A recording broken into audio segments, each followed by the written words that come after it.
Today's topic is not the happiest one, but I think it's worth talking about because I think it's something that we make more negative than we need to a lot of the time.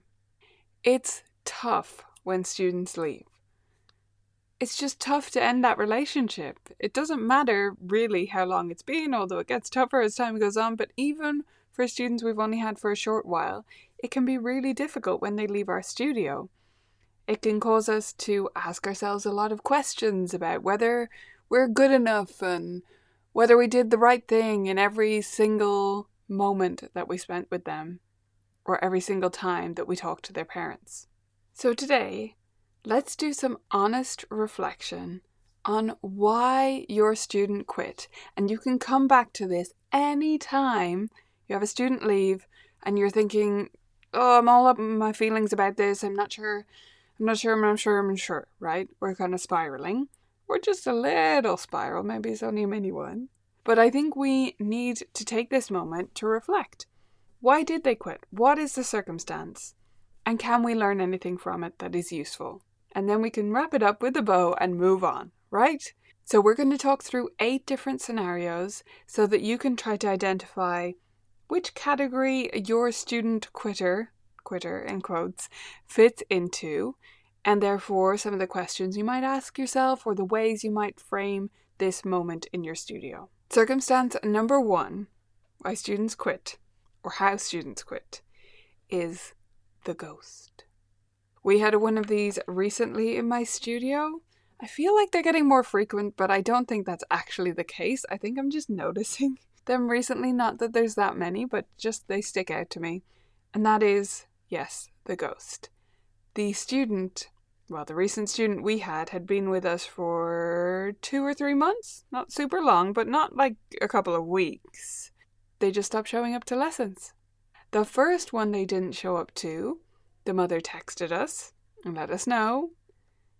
And then after that, they just didn't show up. So in the text to let us know, they said, oh, she'll be here next week. But they weren't. And that was it. It's a weird feeling, especially when you've had a relationship with this student and you feel like, wow, they don't even think I'm a human. Like, that's what it feels like to me when someone ghosts in any scenario.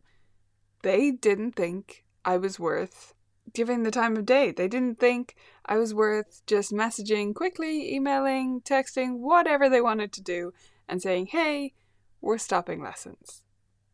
It's not that hard. It's not like we have some policy that we're going to try and bind them into paying for some amount of lessons. We don't have that. So, yeah, it's a mystery. But I think this is one of the ones that you can't learn anything from it.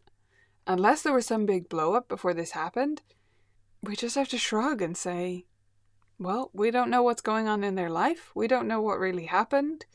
And we're not going to know. And that has to be the end of it. And we have to just move on from there.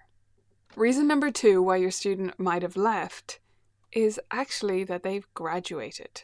And I don't mean they've graduated from school. That could be the reason. But that they've graduated from piano, from what they wanted out of their lessons. Right? That's a graduation. That's not quitting. So we need to reframe this sometimes. If our student got what they wanted from their lessons, then they're not quitting. They are graduating from lessons. So sometimes they've achieved a super high level of playing and they're happy because they can play whatever it is they want and they just want to, explore on their own now. Great. Sometimes it's they wanted to get their skills up to the level of playing with their band and they feel like they can do that now, so they're graduating. But sometimes it's that their parent just wanted early music exposure for them, and now they're letting them call the shots. But they got what they wanted. It's not that they think, oh, piano didn't work for us. It's that they're thinking, yes, it was great from ages 3 to 7, but now I want to give them ownership, and that was their plan, or that is their plan. There are many different circumstances which you could actually frame as graduating, where we don't have to have this negative note. We can miss them. We can think, oh, I'm so sorry I'm not going to see them every week, or even, I wish I could have brought them to a higher level of playing. But if they or their parents got what they wanted from lessons and are just done, that's not really quitting because they achieved what they wanted.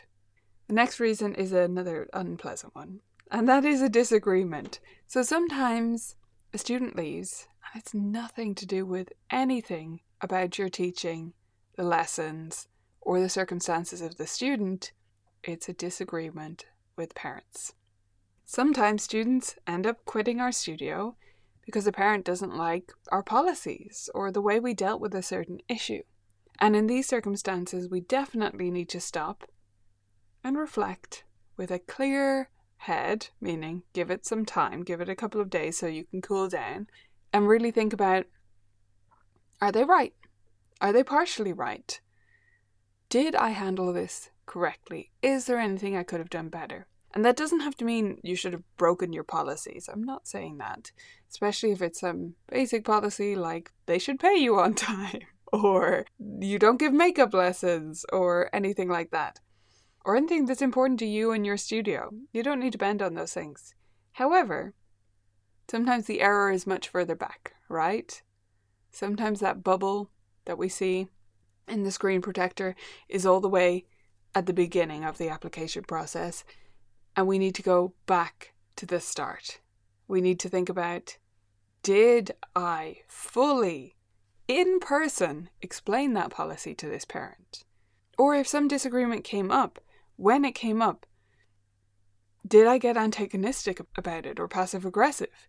Did I simply send them a link to the policies with no other comments? And they perceived that, I think rightly, as me being a bit snarky, right? Did I word things correctly? Could I have communicated better?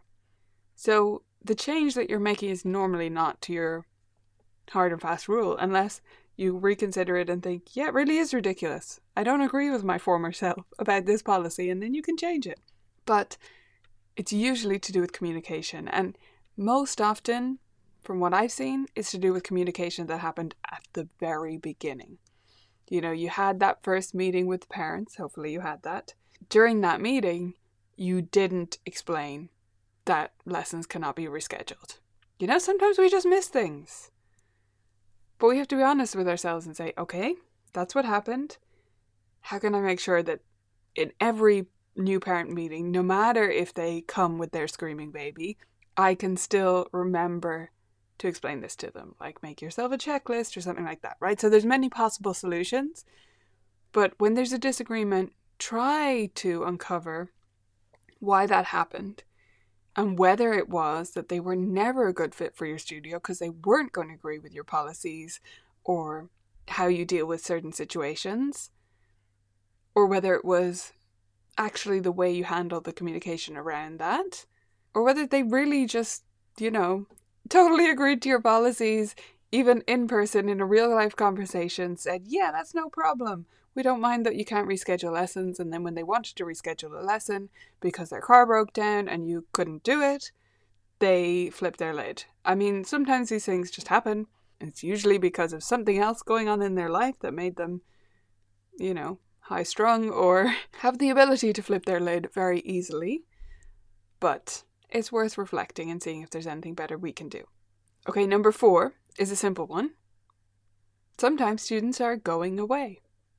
They could be literally moving, or something could be changing, like they're changing schools and your studio is no longer on their route home, or, something like that.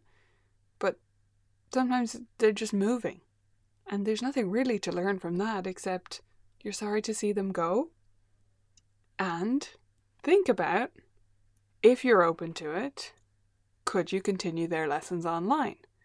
Now that's a big if, because if you don't want to be a teacher who teaches students 100% online, with the investment in learning really good tech and good strategies that involves, if you don't want to be that teacher, then you just say, you wish them well, and you say goodbye. If you do want that possibility of teaching students online, then this could be a good opportunity to talk about that, to see if you can convince them to give that a go.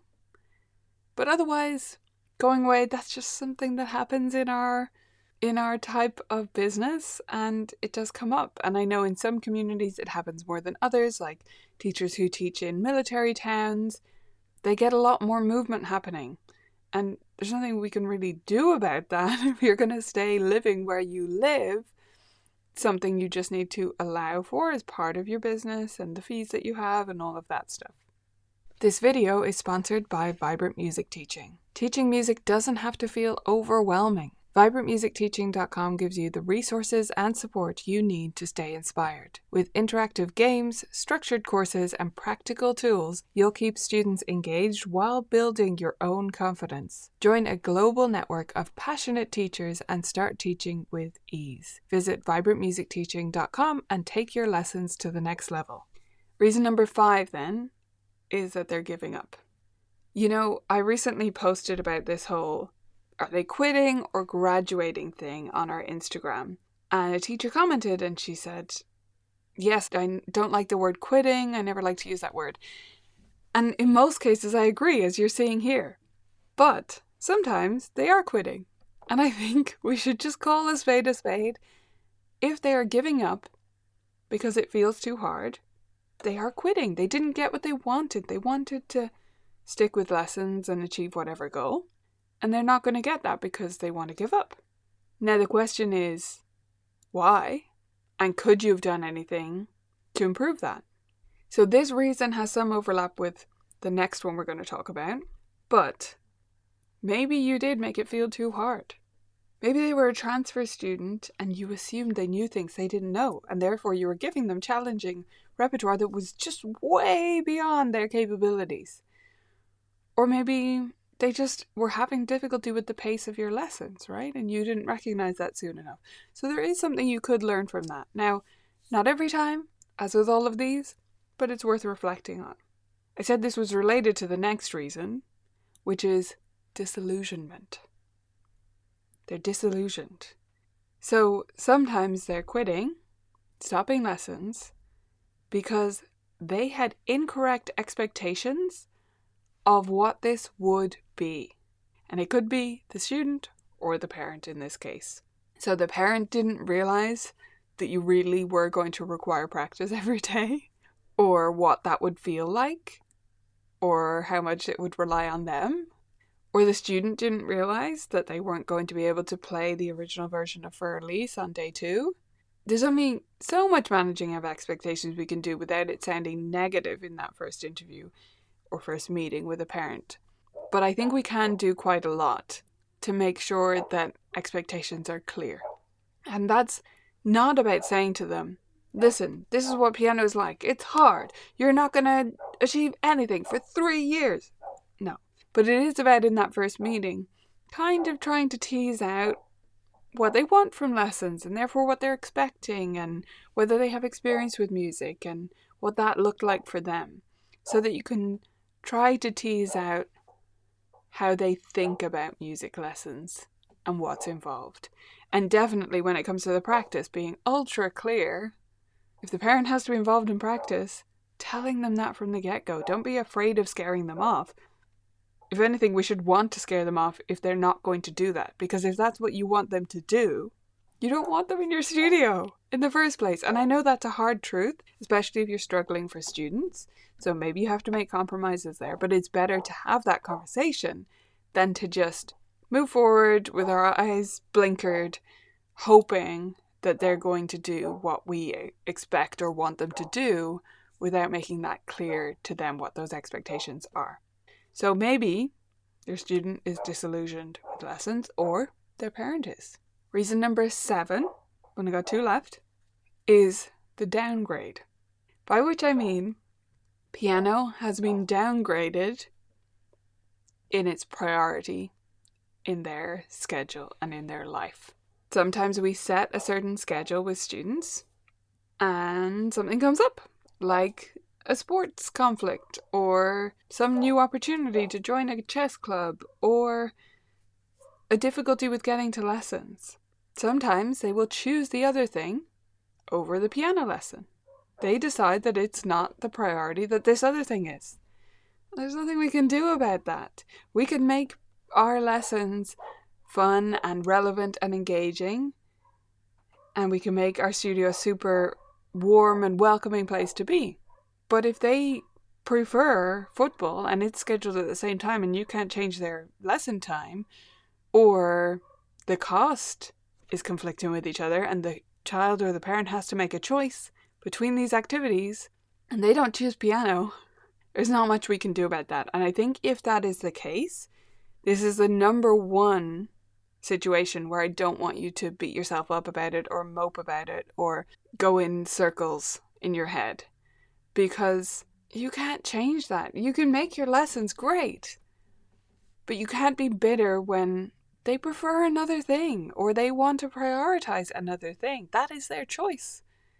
And we can't bemoan that. I mean, I really think we can't. When all these gripey posts, which I get, when students choose sports fixtures over their piano lesson or different things like that, you can get into this mindset where it's us or them. But we're not in a battle with sports, okay? We're just not.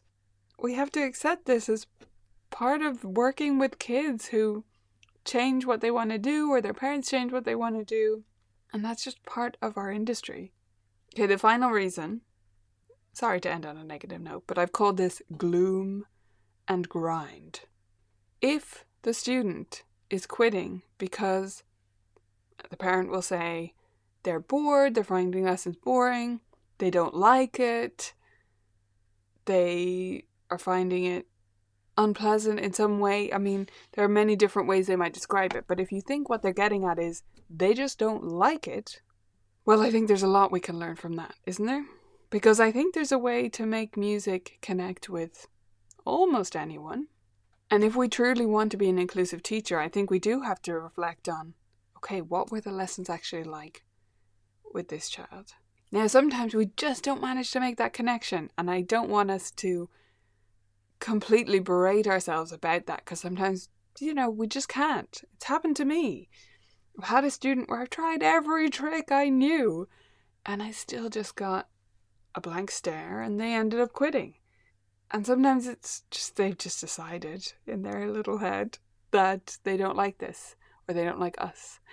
And it can be hard to change their mind on that. It's usually possible, but it can be hard. So don't be too hard on yourself, but do take a moment to reflect and say, could I have done anything to better connect with this student where they were at? Okay, so those are my reasons students might leave your studio. We've got ghosting you, graduating, disagreeing, usually the parents disagreeing with you about policies, going away, giving up, becoming disillusioned, downgrading us in their priority list, or feeling like it's gloomy or it's a grind, it's too hard, it's too boring, it's not fun. So let me know which one of those resonated in the quitting situation you're in right now, and whether this gave you a little bit of a different perspective. I would love to hear about it.